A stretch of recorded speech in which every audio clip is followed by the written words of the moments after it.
Bonjour à tous, merci de vous joindre à moi pour cette nouvelle vidéo autour de ma campagne Opération Dark Winter.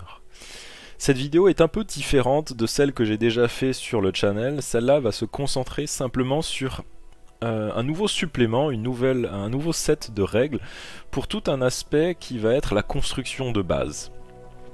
Les modèles qui sont envoyés en mission, quand ils ne sont pas envoyés en mission, en fait, ils se reposent dans la base d'opération, le Base of Operation, et on va pouvoir construire différentes pièces, différentes extensions dans cette base qui va permettre de gagner des bonus additionnels quand les forces sont déployées en mission, mais aussi des bonus par rapport au reste de la campagne. Et ce set de règles va expliquer un peu comment marche toute cette partie développement de base. Et voilà, je voulais juste vous montrer cette règle un peu plus en détail. Sachez aussi que tout ce que je vous montre ici, les règles, la map du monde, les tableaux et aussi le layout, la hiérarchie de la base, tout ça c'est disponible dans le lien qui est situé en description de cette vidéo. Donc tout d'abord, la base d'opération, on va devoir construire différentes pièces. Pour construire ces pièces, on va avoir besoin de trouver des ressources. Ces ressources, on va les trouver dans toutes les missions qu'on va faire. Quand on va être en contact avec un véhicule civil, avec des étagères dans un magasin ou même juste un intérieur, on va pouvoir lancer 2 dés, un noir et un blanc, et se référer à ce tableau pour savoir ce qu'on trouve sur l'objet en question. Donc typiquement il y a des chances qu'on ne trouve rien, comme vous pouvez le voir ici, et ici il y a tout ce qu'on peut trouver. Il y a 6 différentes ressources dans cette campagne, dans ce supplément. J'en parlerai un peu plus en détail plus loin. Donc dans cette campagne, si on regarde vite fait la map monde, il y a 50 régions différentes. 50 régions différentes, ça veut dire 50 missions différentes, au moins. Et lorsqu'on fait une de ces missions principales, une de ces 50 missions, on va utiliser ce tableau de campagne. Si à un moment on se retrouve à un point où on n'a pas assez de ressources, où il nous manque des ressources, on peut rejouer n'importe laquelle des missions qu'on a déjà jouées, et ce qu'on appelle les supply runs, les raids de provision, on va dire en français. L'idée c'est de refaire une mission qu'on a déjà fait mais sans l'objectif principal. Donc si par exemple on prend la mission où on devait sauver le médecin, simplement il ne faut pas sauver le médecin. Il y a le même nombre d'ennemis. L'idée c'est vraiment juste de se retrouver de nouveau sur le plateau, se balader en ville, et là on va avoir des chances accrues de trouver du loot dans ces missions de provision. Mais ça ne permet pas de gagner des points de victoire pour le reste de la campagne. C'est vraiment des missions dédiées à la collecte de ressources. Donc maintenant pour les ressources, il y a donc 6 différentes ressources. Déjà il y a la nourriture, le food. La nourriture c'est la ressource la plus importante du jeu parce que déjà tous les modèles qui se déploient dans une mission, ils vont avoir besoin de nourriture afin d'être au mieux de leur force. Si on déploie des modèles alors qu'ils n'ont pas mangé, ils vont perdre 2 points de statistiques dans chacune de leurs stats. A savoir que une ressource de nourriture peut nourrir jusqu'à 3 personnages. Donc si par exemple vous envoyez 6 personnages dans une mission, vous avez simplement besoin de 2 nourritures. A savoir aussi que dans cette campagne, il y a tout un aspect où on va pouvoir trouver des civils dans les rues. Quand on va s'approcher, ça va être très important de s'approcher de ces civils, faire un jet de commandement pour essayer de prendre contrôle de ces civils. Si le jet de commandement est un succès, ces civils vont rejoindre notre force, il va falloir les extraire du plateau. Si on arrive à les extraire, ils vont pouvoir rejoindre la base d'opération. Et ces civils vont être attribués à certaines pièces, certaines extensions pour travailler dans ces pièces. Donc ça va être très important de trouver et d'accumuler, de récupérer le plus de civils possible pour justement un peu s'occuper de cette base. Et ces civils, ceux qui travaillent dans cette base, consomment aussi de la nourriture. Et eux, s'il n'y a pas de nourriture, ils pourront simplement ne pas être affectés à une pièce. Alors que ceux qui sont envoyés en mission, ils peuvent quand même être envoyés en mission, simplement ils ne sont pas aussi forts, ils perdent des points de stats. Ensuite il y a le fuel, donc l'essence. L'essence ça va être utile pour utiliser des véhicules qui ne sont pas encore débloqués là où j'en suis dans la campagne. Mais en gros on peut débloquer des véhicules qui permettent du coup de choisir le point d'entrée sur le plateau. Ici il y a quelques règles spécifiques pour ça. À savoir aussi que toutes ces ressources, elles servent à construire des extensions différentes dans la base. Elles ne servent pas seulement à ça. Elles servent toutes à construire des extensions. Elles servent toutes aussi à crafter, à fabriquer des objets spécifiques dans certaines extensions. Je le montrerai après. Ça, c'est vraiment des petites règles encore annexes. Ensuite, il y a les munitions. Les munitions, là, on peut imaginer qu'une ressource de munitions, c'est vraiment une caisse de munitions avec plein de munitions différentes dedans. Et chaque fois qu'un groupe de soldats est envoyé dans une mission, ça utilise une ressource de munitions. Et si à un moment les soldats sont envoyés dans une mission et qu'il n'y a pas de ressources de munitions disponibles, quand ils vont se déployer au début de la partie, vous vous souvenez, dans la dernière mission, dans la mission numéro 5, j'ai introduit une nouvelle règle pour la gestion des munitions dans les chargeurs. Bah, simplement, ils commenceront la partie, ils auront moins de munitions, et quand ils rechargeront leur arme, de la même manière, ils auront moins de munitions dans leur chargeur. Ensuite, il y a les matériaux de construction, c'est un peu la ressource de base pour la création, la fabrication de chacune des pièces au sein de la base. Ensuite, il y a les ressources type médicales qui vont permettre de soigner plus rapidement des modèles qui sont blessés dans une pièce spécifique, et puis ça permet encore une fois de fabriquer différents objets. Et ensuite, il y a les intels, donc les informations, ça c'est très très important. Les informations, on peut les utiliser de plein de manières différentes. Ici, il y a déjà 5 manières. Donc on peut dépenser 2 informations lorsqu'on est en train de mettre en place le plateau pour réduire le nombre d'objectifs potentiels sur le plateau. Souvent il y a des missions où je place des jetons sur le plateau et je ne sais pas exactement où l'objectif est. Je peux dépenser 2 intels pour diviser le nombre de jetons d'objectifs par 2. Ensuite je peux dépenser 2 informations pour pendant une mission, révéler un jeton hidden, un jeton masqué, pour savoir ce qu'il y a sur ce jeton.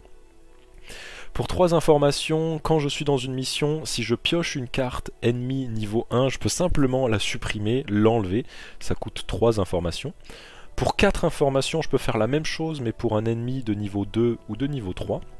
Et pour 5 informations, au début d'une partie, je vais pouvoir révéler tous les jetons qui sont placés sur le plateau et les remplacer par du coup les cartes, les ennemis ou les civils. Donc voilà un peu pour toutes les ressources. Les ressources aussi, elles sont portées par les modèles qui trouvent la ressource, et un modèle peut porter un nombre de ressources égal sa statistique d'agilité. Donc s'il a une agilité de 2, il va pouvoir porter 2 ressources. Donc maintenant on va pouvoir passer à la partie la plus cool, c'est-à-dire là où je vais vous montrer un peu en détail à quoi ressemble la base d'opération. Donc la base d'opération, pour l'instant, ça ressemble à ça. C'est juste une pièce, c'est juste un bâtiment. Dans ce bâtiment, on peut accueillir jusqu'à 20 personnes. JTF, les soldats de la JTF, les agents de la division, les policiers, le SWAT, ainsi que les civils que je vais débloquer pendant la mission. Cette base d'opération, elle donne accès à 3 différentes wings, 3 différentes ailes. Et chacune de ces ailes est débloquée en faisant une mission spécifique sur la campagne, sur la map monde.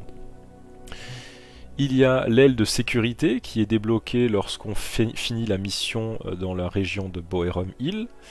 Il y a l'aile technique qui est débloquée quand on fait la mission de Prospect Heights.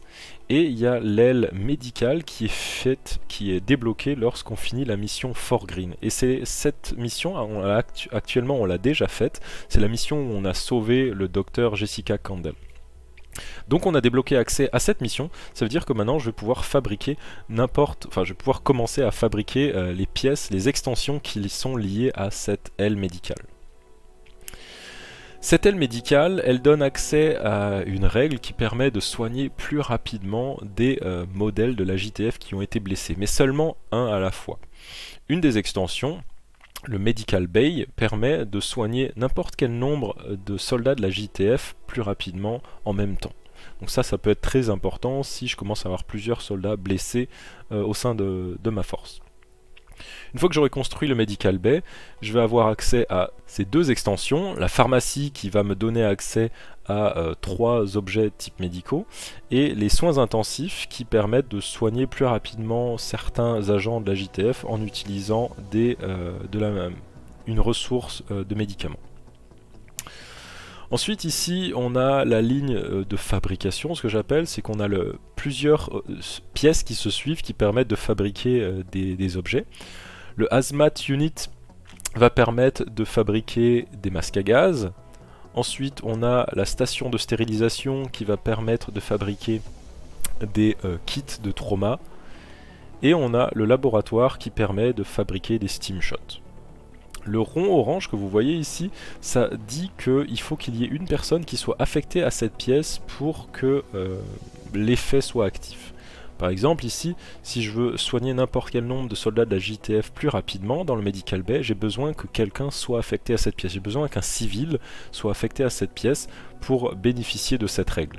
Par contre, la pharmacie, il n'y a pas ça, ça veut dire qu'une fois que j'ai construit cette pièce, j'ai accès à ce bénéfice qui me donne accès à ces 3 objets types médicaux. Et la dernière extension dans le Medical Wing, c'est le Virus Lab. C'est un laboratoire où on va étudier le virus. Si je regarde rapidement à ce tableau ici, ce tableau recense un peu là où j'en suis dans la campagne. On voit les agents que j'ai débloqués, ceux qui sont déployés en mission, ceux qui se reposent, ceux qui sont blessés. On voit aussi les missions que j'ai déjà faites, le statut et le nombre de points de victoire que j'ai gagnés en fonction du statut. Une victoire majeure c'est 10 points, une victoire mineure c'est 5 points et une défaite c'est 0 points. Dans cette campagne il y a 50 missions et l'objectif de la campagne c'est d'atteindre au moins un score de 400 points. Pour l'instant ça se présente pas très bien parce que j'ai déjà 2 victoires mineures, donc 2 fois 5 points, c'est pas top. Sur 5 missions, pour l'instant c'est pas top. C'est là que devient important le laboratoire d'études du virus. En fait c'est quelqu'un qui va être en train d'étudier le virus pour trouver un vaccin, pour trouver une cure. Et quand quelqu'un va travailler ici, toutes les parties, à chaque partie, je vais recevoir un point de victoire en plus pour chacune des parties. Donc ça peut être très important de le débloquer assez rapidement dans le début de la campagne pour avoir voilà, ce point de victoire qui va arriver chaque tour. Maintenant on peut aller faire un tour sur l'aile technique. L'aile technique est débloquée quand on finit la mission Prospect Heights. Elle me donne accès à des trucs super importants, comme par exemple la cuisine. La cuisine, comme j'ai dit, la nourriture, c'est vraiment la ressource la plus importante du jeu. Et au début du jeu, je vais devoir fouiller des véhicules, fouiller des appartements pour trouver de la nourriture.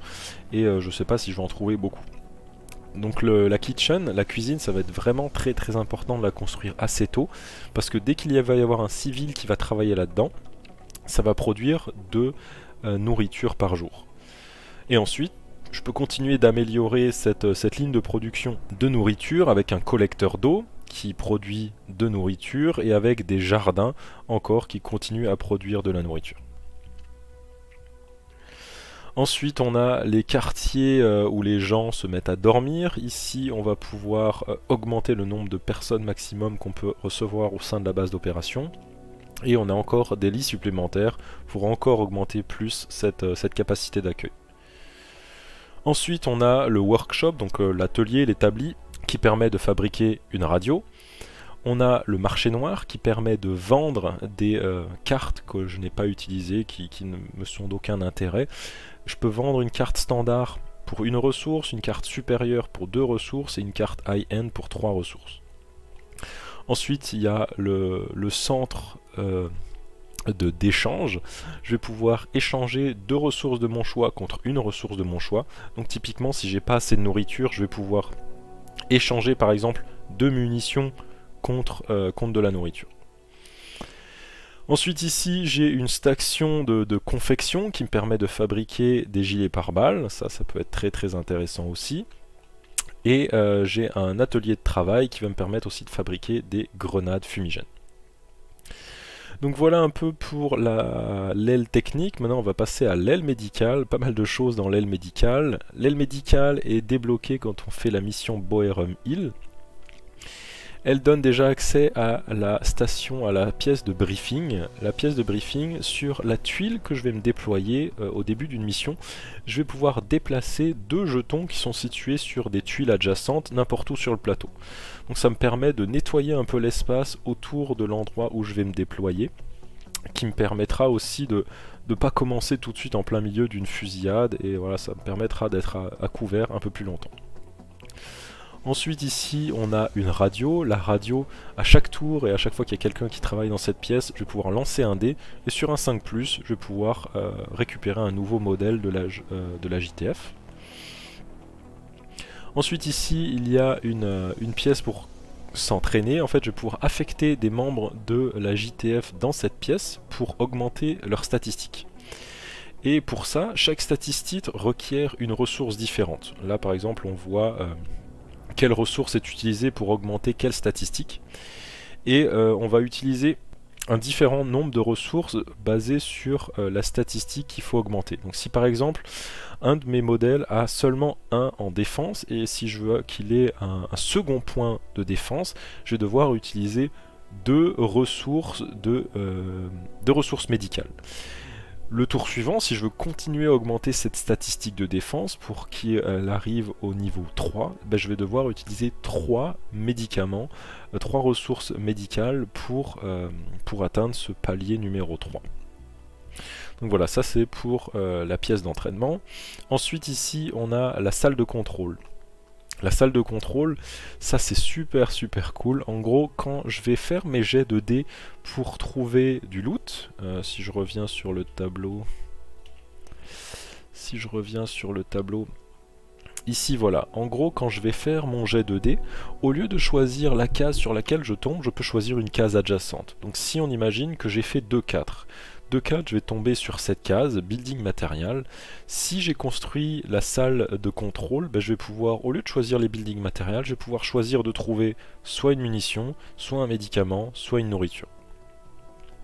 Donc ça peut être très utile, surtout en début de partie dans lequel où je ne vais pas avoir beaucoup de ressources, pour vraiment avoir un peu plus de choix. La salle de contrôle donne accès à la salle de contrôle de la Dark Zone qui débloque la Dark Zone. La Dark Zone, j'en parlerai plus tard dans la campagne. C'est la petite zone qu'il y a au milieu de la map monde. On en parlera plus tard. Et ensuite on a la station de contrôle de drone qui permet de gagner un Intel par tour. Encore une fois, si quelqu'un travaille dans cette pièce, je gagne à chaque partie plus un Intel. Ensuite ici, on peut envoyer une équipe fouiller le monde. En gros, si un civil est affecté ici, à chaque tour, je peux piocher une carte standard. Si 2 civils est affecté, je vais pouvoir piocher une carte supérieure. Et si 3 civils sont affectés à cette pièce, je vais pouvoir piocher une carte high-end à la fin de chaque partie. Après, on a la supply line, la ligne de provision. En gros, à chaque mission, si quelqu'un est ici, je vais pouvoir demander à ce que des provisions soient parachutées dans la mission. Ils apparaîtront à tour D6 au sein du plateau, sélectionnés de manière aléatoire. Ensuite, on a toute la ligne de production d'objets. On a la station de création, la station de craft, qui permet de fabriquer des grenades artisanales. On a l'armurerie qui permet de fabriquer des silencieux improvisés, donc ça va être super important, surtout en début de partie, j'ai pas encore assez de silencieux, donc ça va être très important. Et ensuite on a une station de travail du métal qui va permettre de fabriquer des boucliers. Et voilà un peu pour toute cette base d'opération. Donc voilà un peu, vous avez un aperçu de à quoi tout ça ressemble. Donc il y a pas mal de choses à construire, pas mal de ressources à trouver aussi dans le monde. Et comment ça va se passer aussi pour tout l'aspect un peu civil, c'est-à-dire qu'à chaque fois que dans une mission, je vais débloquer accès, je vais recruter un civil, en fait ils vont arriver ici dans cette petite boîte, je vais les placer ici au fur et à mesure de la campagne. Et au début de chaque mission, dans la vidéo de briefing en fait, je vais simplement prendre les civils et les affecter à certaines pièces pour activer le bonus de cette pièce. Et voilà un peu comment ça va se passer. Je vais simplement les prendre et les déplacer, les mettre dans les pièces que j'ai besoin de bonus. Et bah voilà un peu pour ce supplément. Encore une fois, je mettrai tout disponible dans un lien. Tout ça c'est disponible pour n'importe qui si vous voulez essayer ça de votre côté. Et voilà, merci de m'avoir suivi pour cette vidéo, j'espère que ça vous a plu, j'espère que ça n'a pas été trop long, mais je voulais vraiment vous introduire à cette règle pour ceux qui veulent essayer cette campagne de leur côté. Voilà un peu plus de détails, et n'hésitez pas si vous avez des questions. Et voilà, merci tout le monde pour m'avoir suivi, et je vous dis à très vite pour la prochaine mission, et la mission numéro 6, d'abord le briefing de cette mission. Merci tout le monde, salut.